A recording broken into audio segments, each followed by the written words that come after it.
Okay, नमस्ते, है ना? तो ये रही भगवद गीता, ठीक है? इसका जो है चैप्टर 2 जो है वो बहुत ही है ना फिलॉसॉफिकल मतलब पूरी जो फिलॉसॉफिकल अंडरस्टैंडिंग है, एक सेंस में अगर आप मान के चलो तो जो उपनिषदों का जो सार है ना, जो ज्ञान कांड वगैरह होता है, ठीक है? जो बेसिकली इनर एक्सपीरियंस की बात है ना, अलग-अलग तरह से उसको आप बिल्ड कर सकते हो उस चीज़ को। मेन पॉइंट ये है कि अच्छा है ना? इसलिए ही वो दूसरा है। पहला इसलिए ज़रूरी है क्योंकि उसमें उसको रखना इसलिए ज़रूरी था क्योंकि उसमें अर्जुन जो है वो काफ़ी थोड़ा-सा ना शोकाकुल अवस्था में होते हैं, बहुत ज़्यादा कष्ट में होते हैं, कन्फ्यूज़न वगैरह में होते हैं। तो जब तक वो नहीं होगा, उतना क्राइसिस किसी की ज़िंदगी में क्रिएट नहीं होगा, तब तक उसको स्पिरिचुअल ज्ञान देने का कोई फ़ायदा नहीं है दोस्त, है ना? क्योंकि वो रिसीव ही नहीं करने की स्थिति में, है ना? ही इज़ और she is going and things like that. वो मोस्ट लाइकली या तो इनर बहुत घुसा होगा या तो आउटर बहुत घुसा होगा। इसमें मोस्ट लाइकली चांसेस है कि बाहर ज़्यादा धँसा हुआ होगा।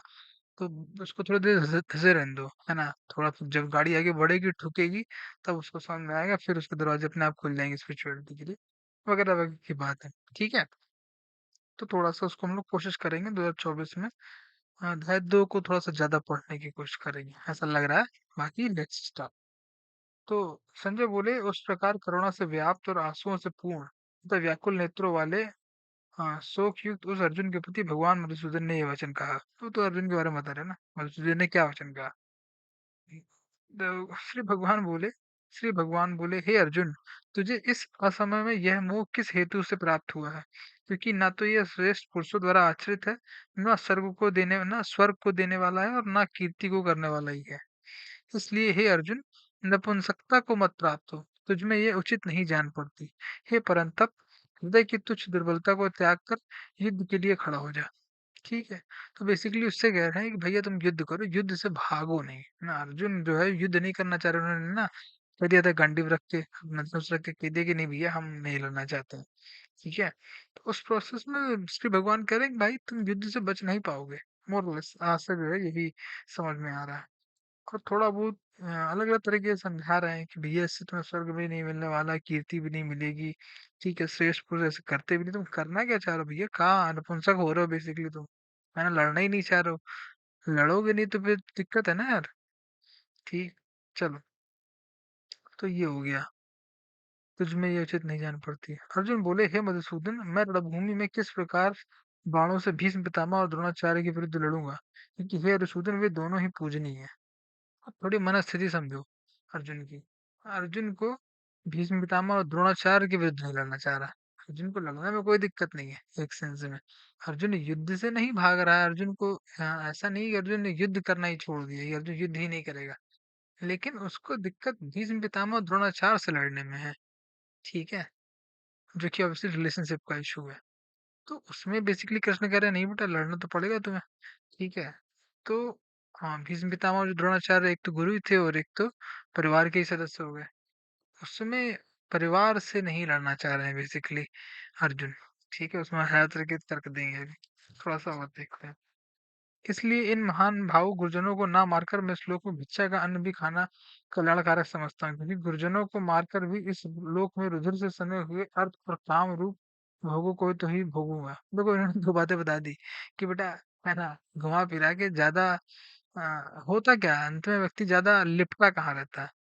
इस लोक में रुधिर से सने हुए अर्थ और काम रूप भोगों को तो ही भोगूंगा, कि या तो पैसा नहीं तो प्लेजर, मनी और प्लेजर घुमा फिरा के ना शरीर का कंफर्ट ही व्यक्ति अंत तक खोज रहा होता है। तो अर्जुन जो है वो नहीं मानना चाह रहे हैं, कह रहे भैया है ना आराम से नहीं, वो ये भी जान रहे हैं कि अगर नहीं करूंगा ये युद्ध वगैरह तो फिर बहुत दिक्कत हो जाएगी, है ना, पूरा कुछ मिलेगा नहीं, भिखारी तरह की जीवन बिताना पड़ेगा। तो वो कह रहे चलो ठीक है वही सही, है ना, बट मैं नहीं मारना चाह रहा, मैं लड़ाई झगड़ा जो है वो नहीं करना चाह रहा हूँ इस तरीके का। लड़ाई झगड़ा युद्ध जो भी मानना चाहो कह लो। अभी ऑब्वियसली कंटेक्स्ट क्रिएट होगा भाई, है ना, थमना थोड़ा सा। हम ये भी नहीं जानते कि हमारे लिए युद्ध करना और ना करना इन दोनों में से कौन सा श्रेष्ठ है, अथवा यह भी नहीं जानते हैं कि उन्हें हम जीतेंगे या हमको वो जीतेंगे। और जिनको मारकर हम जीना भी नहीं चाहते हैं, वही हमारे आत्मी धृतराष्ट्र के पुत्र हमारे मुकाबले में खड़े हैं। अब देखो, अब थोड़ी गहराई में उतरे अर्जुन भैया, है ना। अब उन्होंने बताया कि बेसिकली ऐसा नहीं कि वो युद्ध करना ही नहीं चाह रहा है, कंफ्यूज है वो। अब कंफ्यूजन अगर क्लियर हो कि भाई युद्ध करना ही, जो कि है ना, प्रश्न क्लियर है कि बेटा युद्ध तो करना ही करना है, ठीक है, अर्जुन का सीन ऐसा नहीं है। अर्जुन जो है वो अगर युद्ध करना ही चाह रहे हो तो कन्फ्यूजन ही नहीं बनता। तो युद्ध करना भी चाहते हैं और नहीं भी करना चाहते। नहीं करना होता है, अरे भैया रथ वथ छोड़ो भागो बढ़ो, है ना? उसमें उतना ज्ञान देने की क्या जरूरत है, बताने की जरूरत ही नहीं है उतना। तो ऐसा नहीं है ना, तो बेसिकली कंफ्यूजन की तरफ पॉइंट आउट किया जा रहा है। और उसमें देखो बहुत अच्छे ये श्लोक है। हम ये भी नहीं जानते कि हमारे लिए युद्ध करना और ना करना इन दोनों में से कौन सा श्रेष्ठ है। यही नहीं क्लियर है कि युद्ध करना चाहिए कि नहीं करना चाहिए।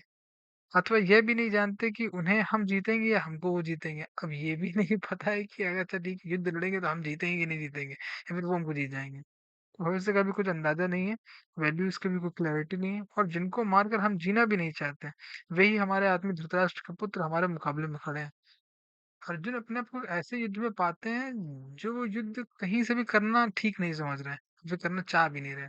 ठीक, क्योंकि उनकी भाई युद्ध लड़ के कुछ जीता जाता है, उस चीज को फिर अपने पास रख के जीवन आगे बढ़ाया जाता है। लेकिन जीवन, वो जो चीज लाई जाती है वो भी तो किसी दूसरी चीज के लिए लाई जाती है ना। तुम टीवी लाते हो मान लो एक सेंस में कि ठीक है दोस्तों यारों के साथ बैठ के टीवी देख सके, एग्जाम्पल बता रहा हूँ। ठीक है, तो उस केस में जब जीवन की ही मूल चीज समाप्त की जा रही है, जो कि बेसिकली हमारे संबंध है, फिर संबंध के हमारे पीछे हमारा अहंकार, हम खुद बैठे होते हैं। तो घुमा फिरा के अर्जुन जो है अपने खुद ही अपनी, है ना, जीवन में एक आग नहीं लगाना चाहते। इसका मतलब ये नहीं है कि जाओ, है ना, तुम जाके सबको मार दो अपनी लाइफ में। साइकोलॉजिकली बता रहे हैं, साइकोलॉजिकली जो अटैचमेंट है ना, उस उस साइकोलॉजिकल स्पेस में जो दुनिया क्रिएट कर रखी है, जिसमें बहुत सारी थिंकिंग होती है ना, चैटरिंग करता है माइंड, सोचता है, तय करता है, चूज करता है, कंफ्यूजन में से निकलने के लिए कुछ चूज करता है कि युद्ध करना चाहिए, युद्ध नहीं करना श्रेष्ठ है, वगैरह वगैरह की बात है। साइलेंस नहीं, ऑर्डर नहीं। ठीक है, तो अर्जुन की स्थिति ऐसी है। इसलिए कायरता रूप दोष से उपहत हुए स्वभाव वाला, कायर देखो खुद ही खमंग में भी आ गया, खुद ही कह रहा भैया हम बहुत कायर है। इसलिए कायरता रूप दोष से उपहत हुए स्वभाव वाला तथा धर्म के विषय में मोहित चित्त हुआ मैं आपसे पूछता हूँ कि जो साधन निश्चित कल्याण कारक हो वह मेरे लिए कहिए, क्योंकि मैं आपका शिष्य हूँ, इसलिए आपके शरण हुए मुझको शिक्षा दीजिए। अब देखो, अब अर्जुन ने बिल्कुल स्पष्ट बात कह दी कि भैया, है ना, हाँ, मैं जो है धर्म नहीं समझ पा रहा हूँ क्या है मेरा, मुझे करना क्या चाहिए बेसिकली। धर्म को ऐसे समझो, लार्जली तो उसका ना बहुत अलग अलग अर्थ हो सकते हैं। बेसिक जो अर्थ है वो यही कि आ, ये स्पष्ट कर पाना कि एक एक्टिविटी या फिर एक जो चीज है या एक जो संबंध है, वो आपको ऊंचाई की तरफ ले जा रहा है या फिर नीचे ले जा रहा है, ये क्लियर हो पाना। जो नीचे ले जा रहा है उसको आपको अल्टीमेटली छोड़ना है, छोड़ने की दिशा में बढ़ना है। ठीक है, तभी आप दुख से दूर हो पाएंगे, है ना? ऐसा नहीं है कि नियम बना दिया है कोई नहीं, अगर दुख से नहीं रहना है, अच्छी बात लगे, दुखी दुखी सुख है अगर, तो भैया जियो, कोई दिक्कत नहीं है। चलो, तो ये हो गया। क्योंकि भूमि में निष्कंटक धन धान्य संपन्न राज्य को और देवताओं के स्वामीपनों को प्राप्त होकर भी मैं उस उपाय को नहीं देखता हूँ जो मेरी इंद्रियों के सुखाने वाले शोक को दूर कर सके। शोक बहुत है भैया जीवन में। संजय बोले, हे राजा, निद्रा को जीतने वाले अर्जुन अंतर्यामी श्री कृष्ण महाराज के प्रति इस प्रकार कहकर फिर श्री भगवान से युद्ध नहीं करूंगा यह स्पष्ट कहकर चुप हो गए। हे भरतवंशी धृतराष्ट्र, अंतर्यामी अंतर्यामी श्री कृष्ण महाराज दोनों सेनाओं के बीच में शोक करते हुए उस अर्जुन को हंसते हुए से यह वचन बोले। श्री भगवान बोले, हे अर्जुन, तू न शोक करने योग्य मनुष्य के लिए शोक करता है और पंडितों के ऐसे वचनों को कहता है, परंतु जिनके प्राण चले गए हैं उनके लिए और जिनके प्राण नहीं गए हैं उनके लिए भी पंडित जन शोक नहीं करते हैं। ठीक है, ना तो ऐसा ही है कि मैं किसी काल में नहीं था, तू नहीं था, अथवा ये राजा लोग नहीं थे, और ना ऐसा ही है कि इससे आगे हम सब नहीं रहेंगे। जैसे जीवात्मा की इस देह में बालकपन, जवानी और वृद्धावस्था होती है, बर्थ, सेक्स एंड डेथ, वैसे ही अन्य शरीर की प्राप्ति होती है। उस विषय में धीर पुरुष मोहित नहीं होता। चलो मैं खींच देता हूँ।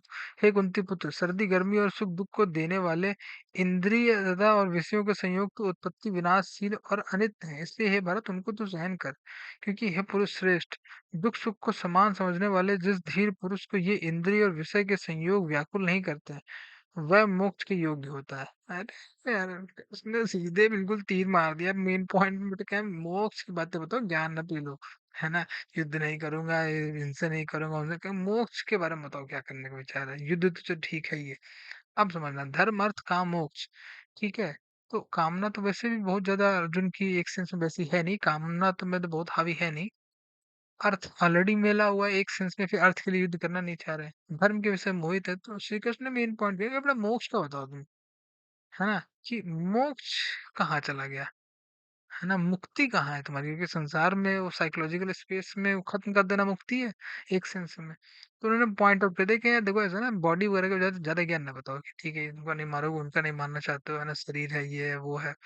शरीर, इंद्रियाँ, मन उन सब के बारे में बहुत ज़्यादा ज्ञान मत बताओ उनको, ठीक है? मेन पॉइंट जो है वो मोक्ष की है, ठीक है? शरीर से मुक्त होने की। उसकी वो बात तेरी कहाँ चली गई? और जितने ज्ञान दे रहे हो ये फालतू ज्ञान है, ठीक है? ये ज्ञान नहीं प्रवचन है, वो भी फालतू का प्रवचन है जिसमें कोई है ना ओर है ना छोर है। जो जो मोक्ष के प्रति कमिटेड नहीं होते, बेसिकली एक सेंस में एक्सीलेंस के प्रति कमिटेड नहीं होते हैं, वही घुमा फिरा के इस तरह के प्रवचन ज्यादा कर रहे होते हैं, है ना? कि ये ऐसा है, वो वैसा है, ये नहीं कर सकता, वो नहीं कर सकता, इसमें हो जाएगा, वो हो जाएगा, ऐसा वैसा। तो इससे साफ दिख रहा है कि बेटा तुम एक्सीलेंस के प्रति कमिटेड नहीं हो, ठीक है?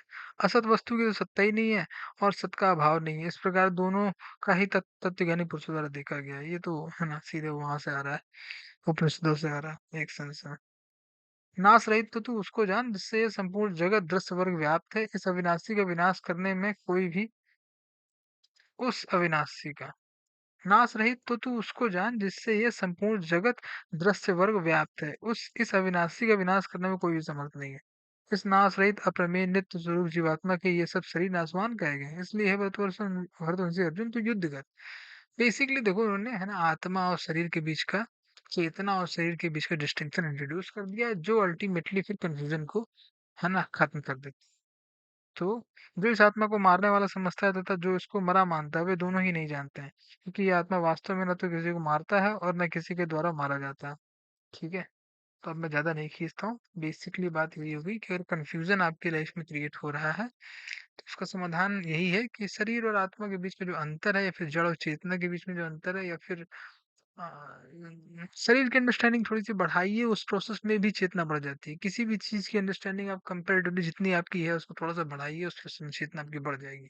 जो कि अल्टीमेटली फिर लर्निंग के प्रति आपका कमिटमेंट दिखाती है। लर्निंग के लिए आपको कुछ समय चाहिए होगा ऑब्वियसली, है ना? समय निकालने के लिए अगर आपको पूरा शेड्यूल ही जैम पैक है, तो उसमें कुछ ना कुछ छोड़ना पड़ेगा। तो उस सेंस में मुक्ति छोड़ना से ही मिल रही होती है ना? तो इतना है, बट उससे पहले आप देखिए कि आपकी लाइफ में कन्फ्यूजन्स हैं, कौन से गहरे कन्फ्यूजन्स हैं, उन तक पहुँचे, उनको लोकेट करिए।